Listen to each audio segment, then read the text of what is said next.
क्या आप किसी ऐसे जॉब के बारे में सोच सकते हैं कि जहां आप जॉब तो कर रहे हैं मगर आपकी प्रेजेंस की जरूरत ना हो? आपने एक बार काम किया और आपकी सैलरी आपको मिलती रही। सोच के अच्छा तो लग रहा होगा ना? मगर एक ख्याल ये भी आ रहा होगा कि ऐसा कहां से पॉसिबल है। कोई भी कंपनी जॉब देने के बदले कई गुना काम करवाना चाहेगी। मगर अब सोचिए कि सवाल उठा है तो जवाब भी जरूर होगा। तो जवाब है आज की समरी। तो आज की बुक समरी है वन सिंपल आइडिया, जिसे लिखा है स्टीफन की ने। स्टीफन की ने अपनी लाइफ के 30 साल नए आइडियाज को डेवलप करने में बिताए हैं। उन्होंने 20 से ज्यादा आइडियाज को लाइसेंस किया है, जिसने उन्हें अमीर बना दिया। उन्होंने वॉलमार्ट, टॉयज आर अस और नेस्ले जैसी बड़ी जानी मानी कंपनियों के साथ काम किया है। उनके क्रिएटिव आइडियाज को दुनिया भर में प्रोडक्ट्स पर अप्लाई किया गया है। स्टीफन की एक फेमस क्रिएटिव इन्वेंटर हैं। उन्हें कई टीवी शोज और मैगजीन में भी फीचर किया गया है। अब बात यह है कि पैसिव इनकम को लेकर के बहुत से लोग अवेयर हो गए हैं और ये उनकी लाइफ का गोल बन गया है। कुछ लोग अपनी जॉब छोड़ने और फ्रीडम और लग्जरी की लाइफ जीने का सपना देखते हैं, जबकि कई दूसरों का मानना है कि वो अपनी जॉब की जरूरत से ज्यादा काम करने के लिए बने हैं। मगर आज की इस बुक समरी में स्टीफन की ने क्रिएटिव आइडियाज को बेचने के नए अपॉर्चुनिटीज को इंट्रोड्यूस किया है। 30 साल एक इन्वेंटर की तरह काम करने के बाद उन्होंने लोगों को उनके सपनों का जॉब हासिल करने में मदद करने के लिए ही ये बुक लिखी है।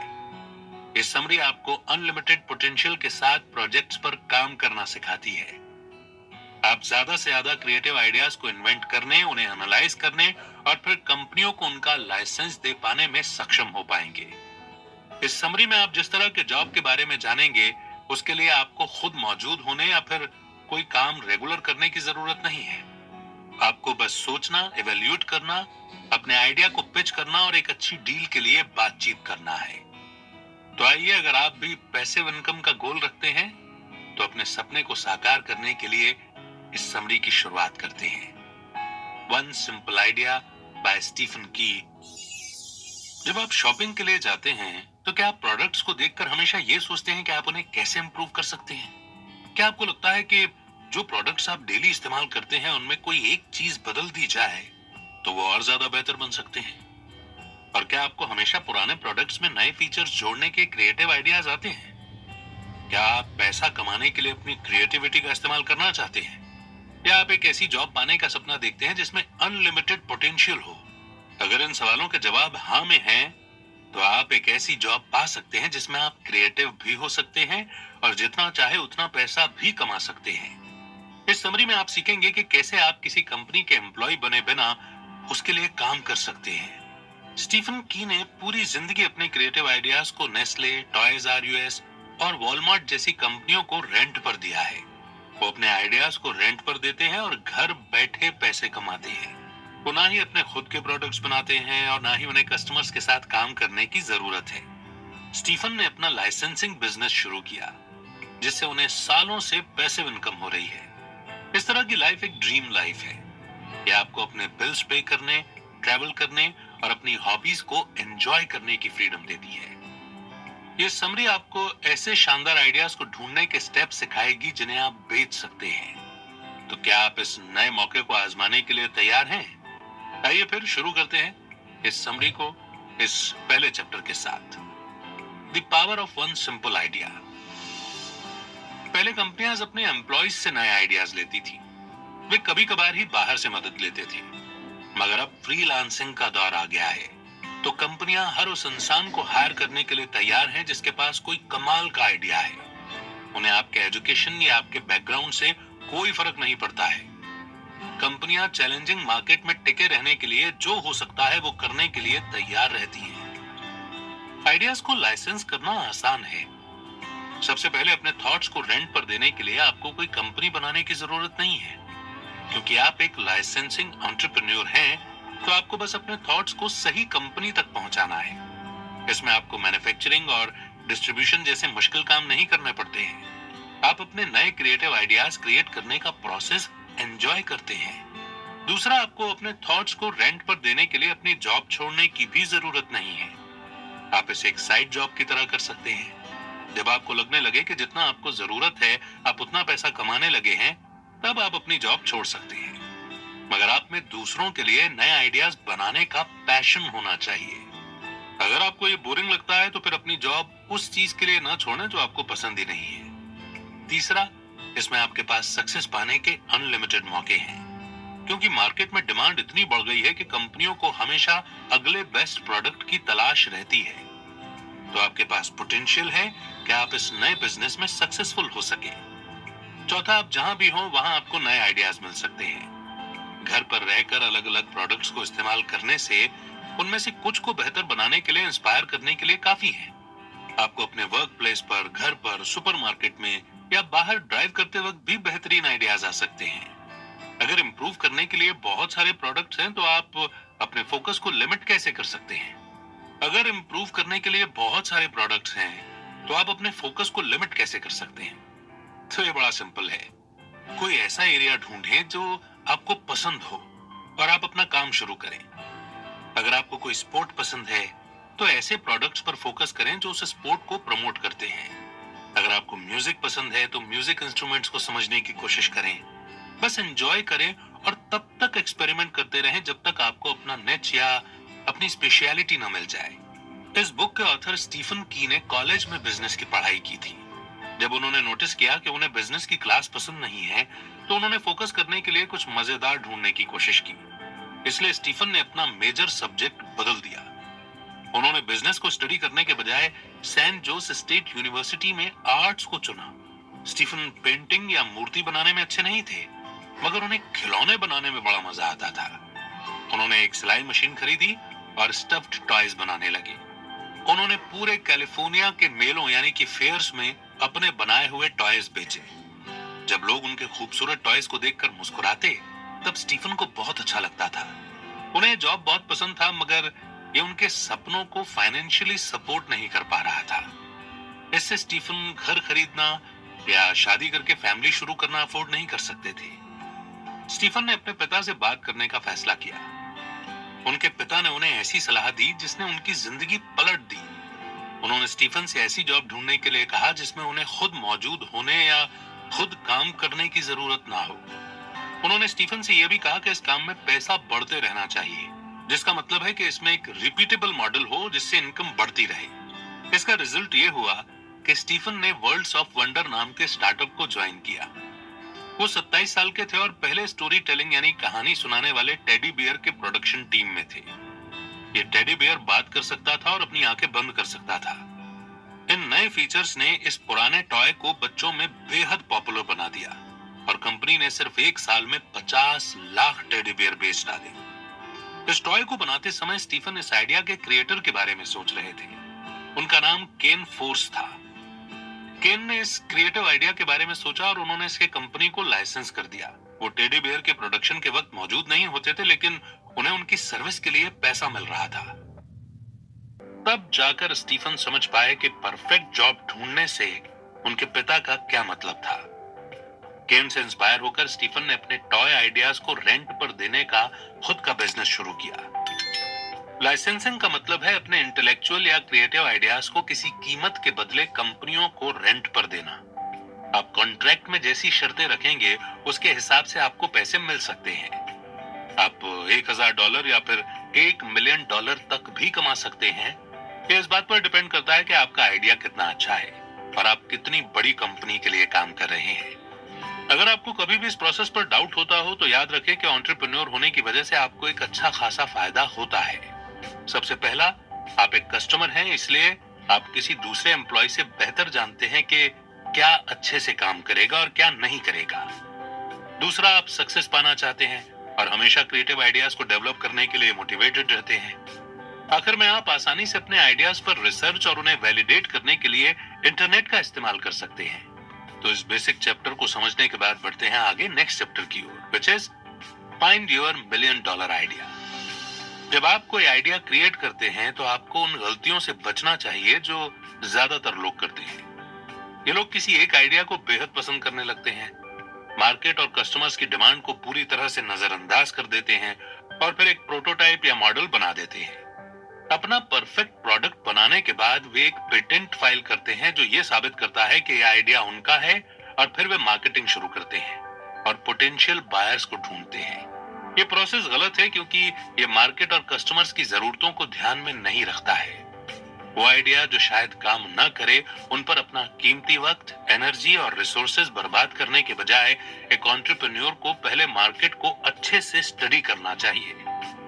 किसी भी प्रोडक्ट को कुछ जरूरतों को पूरा करने के लायक होना चाहिए। ऐसे आइडियाज के बारे में सोचें जो कॉम्पिटिटर्स का डट कर सामना कर सके। आइडिया ब्रिलियंट और क्रिएटिव होना चाहिए। ऐसे आइडियाज जिन्हें सेल किया जा सके वो किसी के भी पास हो सकते हैं। ड्राइविंग करते वक्त या शॉपिंग करते वक्त प्रोडक्ट्स को देखें और उन तरीकों के बारे में सोचें जिनसे आप उन्हें बेहतर बना सकते हैं। आपको बहुत रिसर्च करनी होगी। आप फोटोज ले सकते हैं, पोटेंशियल कस्टमर से फीडबैक ले सकते हैं, मार्केट को ऑब्जर्व कर सकते हैं, स्केच, ब्रेनस्टॉर्म और भी बहुत कुछ कर सकते हैं। इसीलिए समझदारी इसी में है कि आप जहां भी जाएं वहां एक नोटबुक या कैमरा साथ ले जाएं। अगर आपको अपने आइडियाज को रिकॉर्ड करना आसान लगता है तो अपने पास एक रिकॉर्डर रखें। अगर आप स्केचिंग एंजॉय करते हैं तो आपके लिए एक नोटबुक और कुछ पेंसिल रखना आसान हो सकता है। ऐसे प्रोडक्ट्स बनाने पर ध्यान दें जिनकी कस्टमर्स को जरूरत है। कंपनियां हमेशा अपने अगले प्रोडक्ट में कोई वाओ फैक्टर की तलाश में रहती हैं। इसलिए आपका आइडिया यूनिक होना चाहिए। अगर कोई आइडिया बार बार आ रहा है या बोरिंग है तो वो रिजेक्ट हो जाएगा। फेलियर से बचने के लिए मार्केट को अच्छे से स्टडी करें, प्रॉब्लम को सॉल्व करने और पोटेंशियल कस्टमर्स की जरूरतों को पूरा करने की कोशिश करें। आपको पता होना चाहिए कि कंपनियां मार्केट रिसर्च करने में बहुत ज्यादा पैसा खर्च करती हैं। अगर आप किसी कंपनी को अपने आइडिया को रेंट पर लेने के लिए राजी करना चाहते हैं तो ये उनके टाइम और पैसे के लायक भी होना चाहिए। स्टीफन एक बार टॉयज आर अस स्टोर में गए। उन्होंने बास्केटबॉल को प्रमोट करने वाले प्रोडक्ट्स ढूंढे क्योंकि वो इस स्पोर्ट के बहुत बड़े फैन थे। उन्होंने हर प्रोडक्ट को स्टडी किया और सोचा कि वहां पर रखे टॉयज को वो कैसे इंप्रूव कर सकते हैं। स्टीफन ने बच्चों पर भी फोकस किया। उन्होंने देखा कि वो टॉयज को देखकर कैसे रिएक्ट करते हैं। फिर उन्होंने नोटिस किया कि बच्चों को ऐसे प्रोडक्ट्स बहुत पसंद आ रहे थे जिन पर माइकल जॉर्डन की पिक्चर थी। स्टोर से निकलने के बाद स्टीफन ने अपनी मार्केट रिसर्च शुरू की। उन्होंने माइकल जॉर्डन को एक इंस्पिरेशन मानकर स्टोर में देखे हुए टॉयज को बेहतर बनाने के लिए नए आइडियाज निकाले। मार्केट रिसर्च करने के लिए आपको अलग अलग स्टोर्स पर जाकर सबसे हॉट ट्रेंड्स को ढूंढना चाहिए। आप ब्लॉग्स और वेबसाइट को स्टडी करने के लिए इंटरनेट का इस्तेमाल भी कर सकते हैं। सोशल मीडिया भी ये ढूंढने का अच्छा टूल है कि इस वक्त क्या ट्रेंड कर रहा है या सबसे ज्यादा क्या चल रहा है। एक बार जब आप ऐसा मार्केट ढूंढ लेते हैं जिसके बारे में आप पैशनेट हैं, तो आपको उसके कस्टमर्स, वो प्रोडक्ट सप्लाई करने वाली बड़ी कंपनियों और सभी तरह के अवेलेबल प्रोडक्ट्स को स्टडी करना चाहिए। प्रोडक्ट्स को एनालाइज करते वक्त आपको उनके फीचर्स और प्राइस को देखना चाहिए। अगर आपके पास कोई आइडिया है तो ये जानने की कोशिश करें कि वो इस मार्केट में कहां फिट होगा। आप किस तरह का प्रोडक्ट बनाएंगे, कौन सी कंपनी आपके आइडिया का प्रोडक्शन करना चाहेगी, आप क्या प्राइस रेंज ऑफर करेंगे। आप किसी भी प्रोडक्ट की डिटेल, कमियां, उसके आउटडेटेड फीचर्स और उसके इस्तेमाल करने के नए तरीकों पर ध्यान देकर नए आइडियाज क्रिएट कर सकते हैं। आपको कोई भी प्रोडक्ट शुरू से बनाने की जरूरत नहीं है। आप किसी पॉपुलर प्रोडक्ट के बस कुछ फीचर्स को इंप्रूव कर सकते हैं। इस तरह के आइडियाज कंपनियों को पसंद आते हैं क्योंकि उन्हें प्रोडक्शन के लिए बहुत ज्यादा रिसोर्सेज की जरूरत नहीं होती है। आपको इस बात की चिंता नहीं करनी चाहिए कि आप क्रिएटिव आइडियाज सोच सकते हैं या नहीं। क्रिएटिविटी एक स्किल है जिसे प्रैक्टिस से बेहतर किया जा सकता है। आप अलग अलग जगह जैसे कैफे और थिएटर में जाकर, किताब पढ़कर या सिर्फ लोगों के बिहेवियर को देखकर भी अपने क्रिएटिव ब्रेन को बढ़ा सकते हैं। दूसरा टूल जो क्रिएटिविटी को बढ़ाता है वो है मिक्स एंड मैच गेम खेलना। आप दो प्रोडक्ट्स को चुनकर और उन्हें मिलाने की कोशिश करके शुरुआत करते हैं। आपके फोन में कैमरा आने से पहले किसी ने दो अलग अलग प्रोडक्ट्स, फोन और कैमरा के बारे में सोचा होगा और खुद से पूछा होगा कि क्या होगा अगर हम इन दोनों चीजों को मिला दें तो। व्हाट इफ गेम खेलना भी मददगार होता है। एग्जाम्पल के लिए टॉड बाश वर्ड लॉक के क्रिएटर थे। एक दिन जब वो उठे तो उन्हें आइडिया आया कि क्यों ना कॉम्बिनेशन लॉक को बदल दिया जाए। उन्होंने सोचा क्या होगा अगर हम नंबर्स के बजाय लेटर्स का इस्तेमाल करें। उनके इस सवाल के जवाब ने एक पॉपुलर प्रोडक्ट क्रिएट किया। लोग अब ऐसे ताले खरीदते हैं जिन्हें उनके पसंद के वर्ड कोड से सिक्योर यानी कि लॉक किया जा सकता है। ऐसे कई तरीके हैं जिनसे आप क्रिएटिव आइडियाज ला सकते हैं। बस मार्केट रिसर्च करना ना भूलें। कोई भी ऐसा आइडिया नहीं खरीदता है जो कस्टमर्स के काम का ना हो। नेक्स्ट चैप्टर है प्रूव योर आइडिया। नए प्रोडक्ट्स के लिए क्रिएटिव आइडियाज लाने वाले लोगों ने पहले एक तरह के खास तरीके को फॉलो किया। सबसे पहले वे एक ब्रिलियंट आइडिया के बारे में सोचते हैं, उसका स्केच बनाते हैं और फिर एक प्रोटोटाइप बनाने में कई महीने और बहुत सारा पैसा खर्च करते हैं। इस प्रोटोटाइप को बनाते वक्त वे कुछ प्रॉब्लम्स को नोटिस करते हैं और प्रोडक्ट को बेहतर बनाने के लिए उन्हें ठीक करते हैं। उसके बाद वे अपनी इंटेलेक्चुअल प्रॉपर्टी को प्रोटेक्ट करने के लिए एक पेटेंट फाइल करते हैं। इस प्रोसेस में सालों और हजारों डॉलर लग सकते हैं। सवाल यह है कि क्या होगा अगर कोई इस प्रोडक्ट को खरीदे ही ना तो? कंपनियों को हजारों आइडियाज मिलते हैं। सक्सेसफुल होने के लिए आपको कई साल और हजारों डॉलर खर्च करने से पहले अपने आइडिया को साबित करना चाहिए। मार्केट में सक्सेस पाने के लिए आपका आइडिया बिकना चाहिए। एक विनिंग आइडिया सोच लेने के बाद उसे फिर से एनालाइज करें, मार्केट को अच्छे से स्टडी करें और अपने गोल का ध्यान रखें। आपका आइडिया भले ही आसान हो, लेकिन ये इनोवेटिव होना चाहिए। दूसरे प्रोडक्ट्स के लिए जो चीजें काम करती हैं, उससे इंस्पायर होने की कोशिश करें। आप दूसरे मार्केट से पॉपुलर आइडियाज लेकर उन्हें अलग अलग प्रोडक्ट्स पर ट्राई कर सकते हैं। एग्जाम्पल के लिए जीन लुओमा को एक ब्रिलियंट आइडिया आया। उन्होंने एक प्रॉब्लम पर फोकस किया और उसे सॉल्व करने की कोशिश की। प्रॉब्लम थी जाम नलियां। उन्होंने देखा कि लोग आमतौर पर अनहेल्दी केमिकल्स, कोई कोट हैंगर या फिर किसी प्लम्बर का इस्तेमाल करके नालियों को खोलते हैं। ये सभी सॉल्यूशंस कस्टमर के हेल्थ और पॉकेट के लिए हानिकारक हैं, लेकिन यह भी है कि प्लम्बर को बुलाना महंगा पड़ता है। इसीलिए जीन ने जिप इट क्लीन नाम का एक प्रोडक्ट बनाया। ये प्रोडक्ट एक लंबी प्लास्टिक की स्टिक थी जिसके साइड पर बार्स लगे थे। जब इसे किसी बंद नाले के अंदर घुमाया जाता है तो ये सारी गंदगी को हटा देता है। इस आसान आइडिया ने एक ऐसी प्रॉब्लम को सॉल्व किया जिसका सामना हम सबको अगर हर हफ्ते नहीं तो महीने में कम से कम एक बार तो करना ही पड़ता है। जीन ने एक विनिंग आइडिया चुना जिससे उन्होंने बहुत पैसा कमाया। आप आगे दिए गए सवालों के जवाब देकर अपने आइडिया की इफेक्टिवनेस को साबित कर सकते हैं। पहला, मेरे कस्टमर्स कौन है?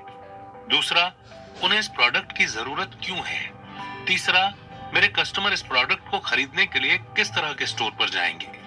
चौथा, वे इस प्रोडक्ट के लिए कितना पैसा देंगे? इन सवालों के जवाब देने के बाद आप अपने आइडिया को टेस्ट कर सकते हैं। आप एक प्रोटोटाइप बना सकते हैं और इसे कुछ कस्टमर्स को दे सकते हैं, फिर उनसे फीडबैक मांगिए। ये टेस्ट प्रॉब्लम को सुलझाने और आपके प्रोडक्ट को बेहतर बनाने में आपकी मदद कर सकता है। पोटेंशियल कंपनियों को अपने आइडिया दिखाते वक्त भी ये आपको फायदा दे सकता है। इस अप्रोच का एक नुकसान ये है कि ये बहुत महंगा है। इसके बजाय आप एक ई-कॉमर्स वेबसाइट बना सकते हैं और अपने प्रोडक्ट को ऑनलाइन बेचने की कोशिश कर सकते हैं। अगर आप देखते हैं कि कस्टमर इसके लिए पैसे देने को तैयार है, तो इसका मतलब ये है कि आपका आइडिया कमाल का है। आपको अभी भी कुछ पैसे खर्च करने होंगे, लेकिन आपको कुछ कमेंट्स और फीडबैक जरूर मिल जाएंगे। दूसरा पॉइंट जिसे ध्यान में रखना बहुत जरूरी है वो ये है कि आपका आइडिया काम करेगा या नहीं। याद रखें कि कंपनियां ऐसे आइडियाज ढूंढती हैं जिन्हें आसानी से और जल्दी से एग्जीक्यूट किया जा सके। वे ऐसे आइडियाज को भी ढूंढती हैं जिन्हें उनके एग्जिस्टिंग यानी पहले से मौजूद चैनल्स का इस्तेमाल करके बेचा जा सकता हो। कोई भी कंपनी ऐसे प्रोडक्ट नहीं लेना चाहती जिसके लिए उनके स्टोर में शेल्फ ना हो। इसके अलावा कंपनियां हमेशा प्रॉफिट के बारे में सोचती हैं। अगर आपका प्रोडक्ट महंगा है तो वो नहीं बिकेगा। एक बार जब आप अपने अच्छे आइडिया को वैलिडेट कर लेते हैं तो आप अलग अलग क्लाइंट्स को पिच करने में यानी अपना आइडिया बेचने में ज्यादा कॉन्फिडेंट होंगे। नेक्स्ट चैप्टर है prepare to pitch your idea. पिछले चैप्टर्स में आपने समझा कि कंपनियां आपको सीरियसली लें, इसके लिए आपको कोई महंगा प्रोटोटाइप बनाने की जरूरत नहीं है। आपको सिर्फ टेक्स्ट और एक विजुअल डेमो का इस्तेमाल करके अपने आइडिया को प्रेजेंट करना है। इसके अलावा आपको अपने प्रोडक्ट के बारे में डिटेल से बताने की जरूरत भी नहीं है। आपको सिर्फ फायदों पर फोकस करना चाहिए, क्योंकि कंपनियों को सबसे ज्यादा उसी से मतलब होता है। अपने आइडिया को बेचने के लिए आपको दो एलिमेंट्स की जरूरत होती है। सबसे पहले आपको वन लाइन बेनिफिट स्टेटमेंट लिखना होगा। ये एक सेंटेंस आपके प्रोडक्ट का इंट्रोडक्शन होना चाहिए। याद रखें कि कंपनियों के पास 10 मिनट की पिच सुनने के लिए टाइम नहीं है। आप उन्हें अपने आइडिया को एक्सप्लेन करने वाला डिटेल्ड ईमेल नहीं भेज सकते हैं। आपका ईमेल उन्हें हर दिन मिलने वाली हजारों ईमेल्स में खो भी सकता है। सबसे अच्छा ऑप्शन यह है कि आप इस एरिया से जुड़े किसी शख्स के साथ कुछ मिनट की मीटिंग का टाइम फिक्स करें। हमेशा इस सवाल का जवाब जल्द से जल्द देने की कोशिश करें। इसमें उनके लिए क्या है? बस यही चीज है जिसकी एक कंपनी को परवाह होती है। अपने प्रोडक्ट के बारे में बताते हुए एक सेंटेंस लिखने के लिए आपको इसके पहले इसके सभी फायदों को लिस्ट करना होगा। हर एक बेनिफिट को आसान सेंटेंस में लिखा जाना चाहिए। फिर उनकी इंपॉर्टेंस को इवेल्युएट करें। जो बेनिफिट सबसे ऊपर नंबर 1 रैंक पर आता है वही आपका 1 लाइन स्टेटमेंट होना चाहिए। इसके बाद आपको एक सेल शीट बनाने की जरूरत है। इस कागज के टुकड़े को 60 सेकंड में आपके सेलिंग पॉइंट्स को दिखाना चाहिए। एक सेल शीट बहुत जरूरी है क्योंकि एक ऐसा इंट्रोडक्शन है जिसका इस्तेमाल कंपनियां अपने कस्टमर्स, प्रोडक्शन टीम और इसमें शामिल सभी लोगों को आपके आइडिया को दिखाने के लिए करती हैं। आपकी सेल शीट में वर्ड्स और इमेज दोनों होने चाहिए। इसमें आपका 1 लाइन बेनिफिट स्टेटमेंट और आपके प्रोडक्ट का एक विजुअल इलस्ट्रेशन शामिल होना चाहिए। आपको एडिशनल बेनिफिट्स को भी इसमें जोड़ना चाहिए जो आपने अपने 1 लाइन स्टेटमेंट लिखते वक्त रैंक किए थे। इसके अलावा आपके सेल शीट में आपका कॉन्टैक्ट इंफॉर्मेशन और एक प्रूफ होना चाहिए कि यह आपका ओरिजिनल आइडिया है। एक बार जब आप अपना सेल शीट बना लेते हैं तो अब आपके आइडिया को पिच करने का वक्त आता है। याद रखें कि कंपनियां उनकी परमिशन के बिना पिच लेना पसंद नहीं करती हैं। आपको पहले कंपनी से बात करनी चाहिए और अपने 1 लाइन बेनिफिट स्टेटमेंट के बारे में बताना चाहिए और फिर पूछना चाहिए कि क्या वे आपके प्रोडक्ट के बारे में और ज्यादा इंफॉर्मेशन जानना चाहते हैं। अगर वे आपसे कांटेक्ट करते हैं तब आपको अपना सेल शीट और एक कवर लेटर भेजना चाहिए। कवर लेटर एक थैंक यू नोट के साथ अपना इंट्रोडक्शन होता है कि आप कौन हैं। आप इन फाइलों को ईमेल से भी भेज सकते हैं, मगर याद रखें कि ऐसी कॉपीज भेजें जिन्हें एडिट नहीं किया जा सकता हो, जैसे कि एक पीडीएफ फाइल। इस लाइसेंसिंग बिजनेस के बारे में जानने वाले ज्यादातर लोग पूछते हैं कि उन्हें अपनी जॉब छोड़ देनी चाहिए या नहीं। इस तरह के बिजनेस को साइड बाय साइड किया जा सकता है। आप अपनी जॉब कर सकते हैं, पार्ट टाइम जॉब की तरह आइडियाज को रेंट कर सकते हैं और इसके बावजूद एक बैलेंस्ड लाइफ जी सकते हैं। जेफ और मार्क इसके अच्छे एग्जाम्पल हैं। इन दोनों के पास जॉब है और वे अपने खाली समय में म्यूजिक क्रिएट करना पसंद करते हैं। वे सालों से दोस्त हैं। हालांकि वे एक दूसरे से 80 मील दूर रहते हैं क्योंकि वे दोनों शादीशुदा हैं और अपने जॉब और फैमिलीज में बिजी हैं। वे कभी कभी ही एक दूसरे से मिल पाते हैं। जेफ और मार्क ने एक ऐसे आइडिया के बारे में सोचा जिसने म्यूजिक इंडस्ट्री को बदल दिया। उन्होंने रूम्बा शेकर का एक अपडेटेड वर्जन बनाया। बिजी होने के बावजूद अपने काम से ब्रेक मिलने पर और घर से ऑफिस आते जाते वक्त वो एक दूसरे से कॉल पर बात करते थे। वीकेंड्स पर उन्होंने अपने 1 लाइन स्टेटमेंट और अपना सेल शीट बनाने का काम किया। एक बार जब वे तैयार हो गए तो जेफ और मार्क ने अपने खाली वक्त में अपने आइडिया को पिच किया। उनकी मेहनत का नतीजा ये हुआ कि उन्हें म्यूजिक की दुनिया की सबसे बड़ी कंपनियों में से एक के साथ डील मिल गई। जेफ और मार्क का मानना है कि अपनी जॉब छोड़ने से पहले आपको एक वक्त पर एक ही आइडिया पर काम करना चाहिए। आप एक के बाद एक आइडिया रेंट पर देकर खुद को एक लाइसेंसिंग एंटरप्रेन्योर बना सकते हैं। एक बार जब आप अपने खर्चों को सपोर्ट करने जितना पैसा कमाने लगते हैं तब आप अपनी जॉब छोड़ सकते हैं और आजाद जिंदगी और पैसिव इनकम को एंजॉय कर सकते हैं। नेक्स्ट चैप्टर है submit your idea to potential licensee. क्या आप अपने आइडिया को पोटेंशियल कस्टमर्स को पिच करने यानी उन तक पहुंचाने या बेचने से डरते हैं? तो शुरुआत में देखिए सभी को डर लगता है। अपने डर को दूर करने का रास्ता है अपने आइडिया को अच्छे से स्टडी करना और अपना इरादा पक्का रखना। अगर आप मार्केट को एनालाइज करते हैं, एक ऐसा आइडिया चुनते हैं जो किसी प्रॉब्लम को सॉल्व कर सकता है, अपने आइडिया को टेस्ट करते हैं और एक ऐसा सेल शीट तैयार करते हैं जिसमें कोई गलती ना हो, तो आप अपने प्रोडक्ट के बारे में ज्यादा कॉन्फिडेंट होंगे। एक्सपीरियंसेस भी आपके सेल्फ एस्टीम को मजबूत करने में मदद करता है। जब आप पहले भी कुछ आइडियाज को रेंट कर चुके होते हैं तब आप उतना नहीं डरते जितना आप शुरुआत में डरे थे। इस बिजनेस में सक्सेसफुल होने के लिए आपको अपने डर को किनारे रखना सीखना होगा। आपको ज्यादा से ज्यादा आइडिया बनाने चाहिए और उन्हें कई कंपनियों के सामने पेश करना चाहिए। जितना ज्यादा आप पिच करेंगे आपके पास मौके भी उतने ही ज्यादा होंगे। एक बिगिनर होने की वजह से आपके अंदर कुछ डर होंगे।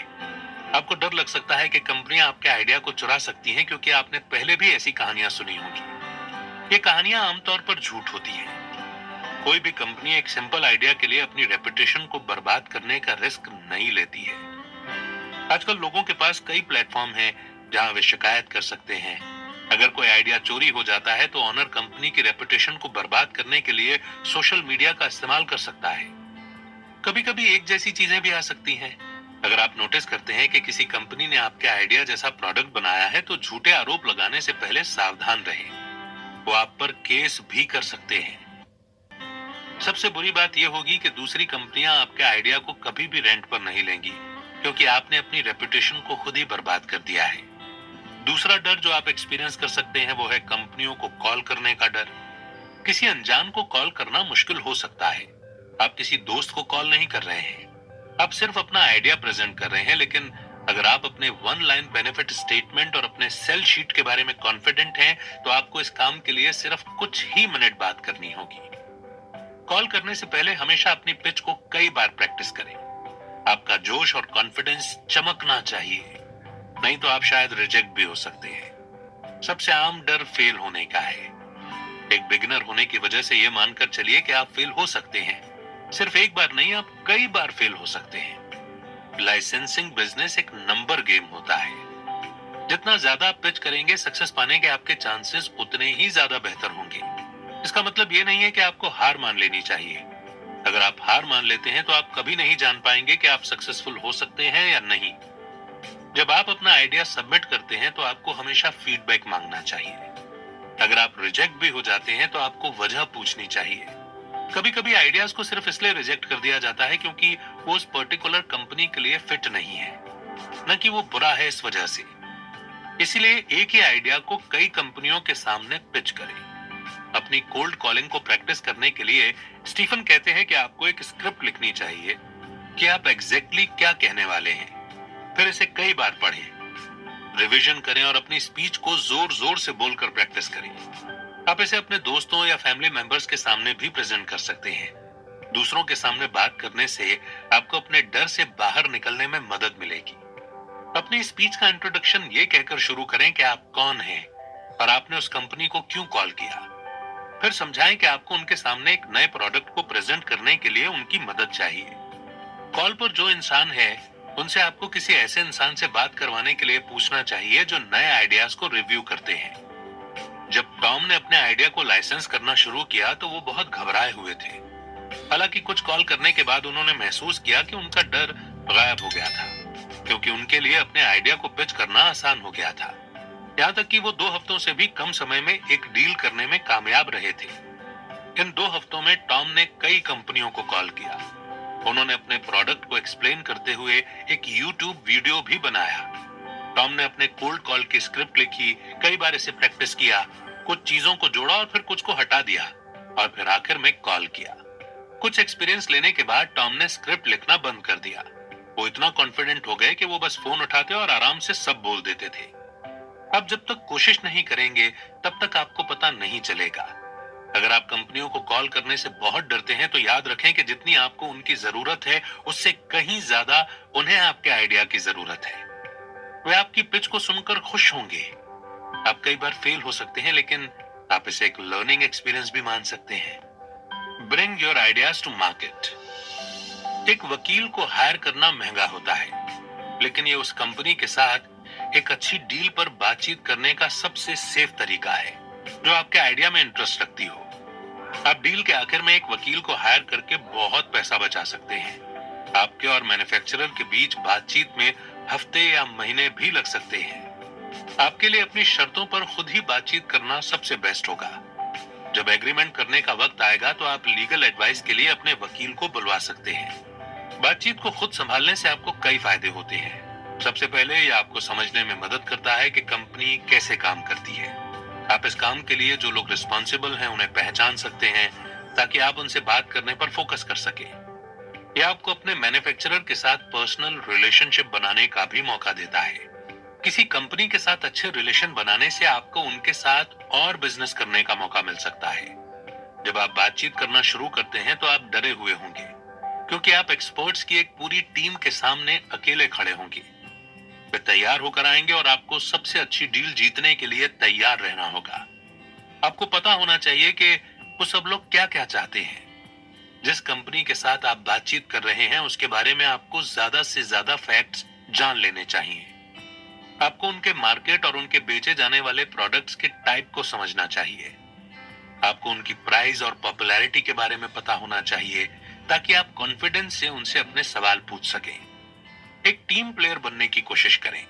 आप इस कंपनी के एक इंडिपेंडेंट एम्प्लॉय बनना चाहते हैं, इसलिए हमेशा ऐसे बोलें जैसे आप दिल से उनका हित चाहते हैं।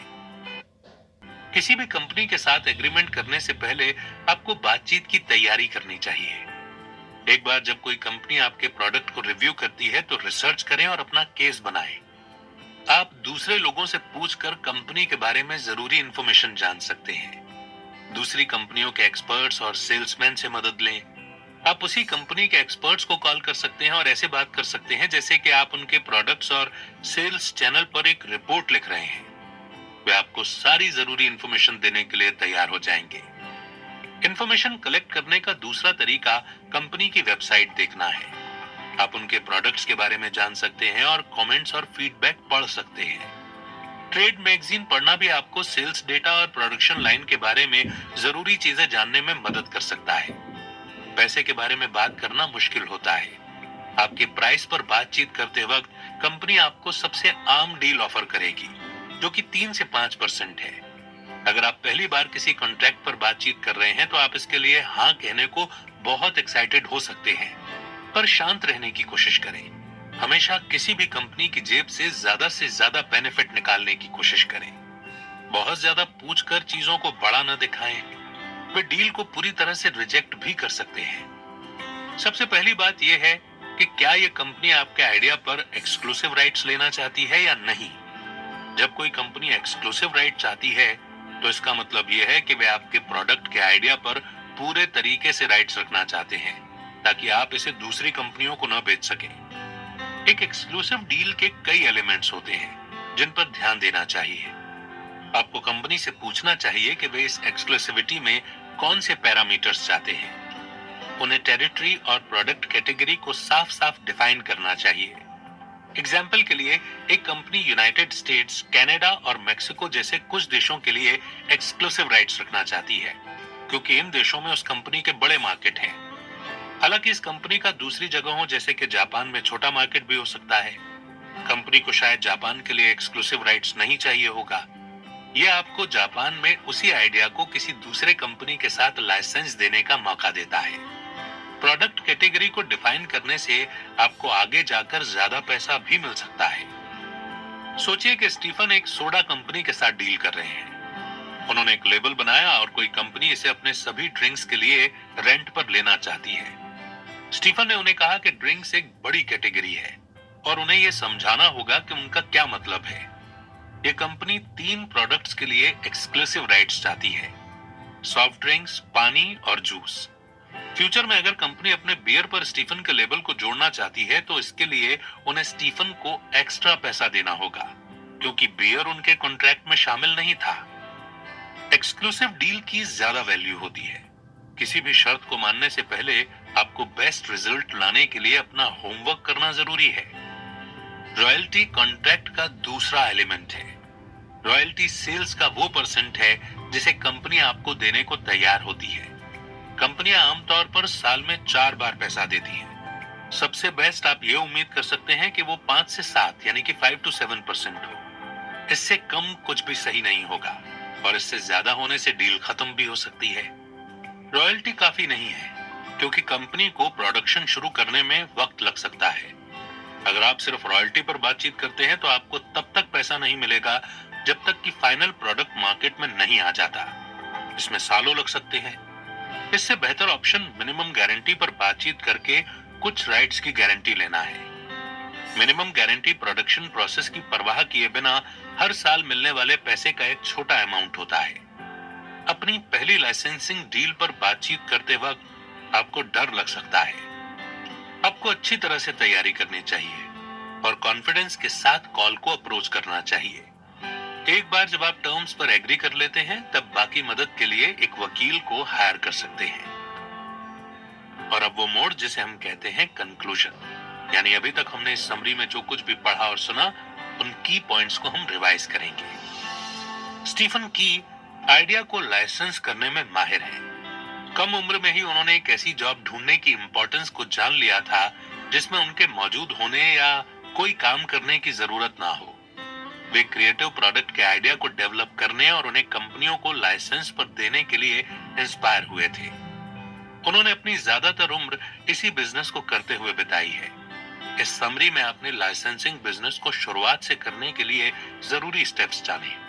सबसे पहले एक सिंपल आइडिया आपकी लाइफ बदल सकता है। आपने सीखा कि आइडिया को लाइसेंस करना सबसे अच्छा साइड बिजनेस है, जिसे आप एक एंटरप्रेन्योर की तरह कर सकते हैं। आप इसे करंट जॉब के साथ भी कर सकते हैं, क्योंकि इसमें बहुत ज्यादा टाइम और एनर्जी की जरूरत नहीं होती है। दूसरा, आपने सीखा कि बेहतरीन आइडियाज मार्केट रिसर्च पर बेस्ड होने चाहिए। आप आइडिया को सिर्फ इसलिए नहीं चुन सकते क्योंकि आपको वो पसंद है। नए प्रोडक्ट्स के आइडिया को कस्टमर्स की प्रॉब्लम का सॉल्यूशन देना चाहिए। तीसरा, आपने सीखा कि क्लाइंट्स को लाइसेंस देने से पहले आइडिया को टेस्ट करना चाहिए। एक शानदार आइडिया के स्ट्रॉन्ग सेलिंग पॉइंट्स होने चाहिए। आप अपने प्रोडक्ट को ऑनलाइन बेच सकते हैं और फीडबैक कलेक्ट करने की कोशिश कर सकते हैं। चौथा, कंपनियों के सामने आइडिया को पहली बार पिच करने में आपको काफी डर लग सकता है, लेकिन प्रैक्टिस के साथ आप और ज्यादा कॉन्फिडेंट हो जाएंगे। एक परफेक्ट पिच लिखने के लिए वन लाइन बेनिफिट स्टेटमेंट और एक सेल शीट तैयार करना जरूरी है। आखिर में आपने सीखा कि एक्सपर्ट की एक टीम के साथ डील पर बातचीत करना आपके लिए डराने वाला काम हो सकता है। आपको कंपनी के बारे में अच्छे से पता होना चाहिए और किसी भी सवाल का जवाब देने के लिए तैयार रहना चाहिए। आपका गोल अपने प्रोडक्ट के लिए ज्यादा से ज्यादा पैसा हासिल करना है। क्रिएटिव आइडियाज को ढूंढने के बारे में चिंता न करें। आप सिर्फ किसी स्टोर में जाकर या बाहर घूमकर लाखों आइडियाज के बारे में सोच सकते हैं। हर कोई क्रिएटिव हो सकता है, बस सबसे हटकर सोचें और डेली प्रॉब्लम्स के नए सॉल्यूशन ढूंढने की कोशिश करें। इस समरी में दिए गए स्टेप्स को फॉलो करके आप एक सक्सेसफुल लाइसेंसिंग बिजनेस बना सकते हैं। और इसी मोड़ पर यह समरी यहीं पर समाप्त होती है, लेकिन हर समाप्ति एक नई शुरुआत का संकेत देती है। और ये नई शुरुआत आपकी लाइफ में एक नई शुरुआत हो सकती है, आपके लाइसेंसिंग बिजनेस की, जो कि आपने अभी अभी इस समरी से सीखा। तो आप सबसे पहले कौन सी स्टेप लेने जा रहे हैं, समरी को पढ़ करके कमेंट सेक्शन में जरूर लिखिएगा। नेक्स्ट बुक समरी आप कौन सी सुनना चाहते हैं, आप हमें यह भी सजेस्ट कर सकते हैं। बहुत जल्द एक नई बुक समरी के साथ फिर होगी आपसे मुलाकात। तब तक रखिए अपना बेहतर ख्याल। जय हिंद, जय भारत।